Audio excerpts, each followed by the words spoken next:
नमस्कार, आप देख रहे हैं एसपीएन 9 न्यूज़ और मैं हूं आपके साथ मनीष कुमार सैनी। पश्चिमी महाराष्ट्र में बीजेपी का अहम चेहरा रहे हर्षवर्धन पाटिल ने बीजेपी का दामन छोड़ शरद पवार का हाथ थाम लिया है। 2019 में महाराष्ट्र के बड़े नेताओं ने बीजेपी के कमल को स्वीकार किया था। अब 2024 में यही नेता बीजेपी को अलविदा कह रहे हैं। आने वाले समय में कई बड़े नेता महायुति को छोड़ महाविकास अघाड़ी के साथ जुड़ सकते हैं।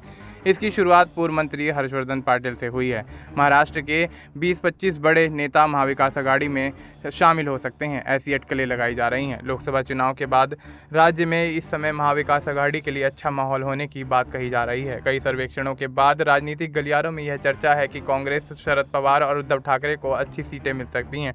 अगर एनडीए खेमे की बात करें तो वहाँ सब कुछ ठीक नहीं चल रहा है। बीजेपी और शिवसेना के कार्यकर्ताओं के बीच अजित पवार से नाराजगी की बातें सामने आई हैं। दोनों दलों के कार्यकर्ताओं में चर्चा है कि जिनके खिलाफ उन्होंने 2019 में चुनाव लड़ा, उनके साथ रहना आधार को तोड़ने जैसा है। हालांकि महायुति के नेता इस बात को सिरे से खारिज कर रहे हैं। जानकारी के अनुसार शरद पवार ने आश्वासन दिया है कि चाहे वह हर्षवर्धन पाटिल हो या समरजीत घगड़े, अगर वे सत्ता में आए हैं तो उनका उचित सम्मान बरकरार रखा जाएगा। इसके चलते ऐसा देखा जा रहा है कि कई महत्वाकांक्षी उम्मीदवार जिन्हें यह एहसास हो गया है कि सत्ताधारी पार्टी में उनकी दाल नहीं गलेगी, वे शरद पवार की एनसीपी में शामिल होने के लिए आगे आ रहे हैं। और ऐसे में शरद पवार का गुट जो है कहीं ना कहीं महाराष्ट्र विधानसभा चुनाव से पहले मजबूत होता हुआ नजर आ रहा है। देखना ये दिलचस्प होगा कि महाराष्ट्र में जिस तरह से फिलहाल विधानसभा चुनाव को लेकर हलचल मची हुई है, तो क्या महायुति की सरकार एक बार फिर से सत्ता में काबिज हो पाएगी या फिर एमवीए इनका खेल बिगाड़ता हुआ नजर आएगा। क्योंकि लंबे अरसे से देखा जा रहा है, जब लोकसभा चुनाव हुआ उसके बाद से कहीं ना कहीं दल बदल की राजनीति जारी है और भारतीय जनता पार्टी के कई बड़े नेता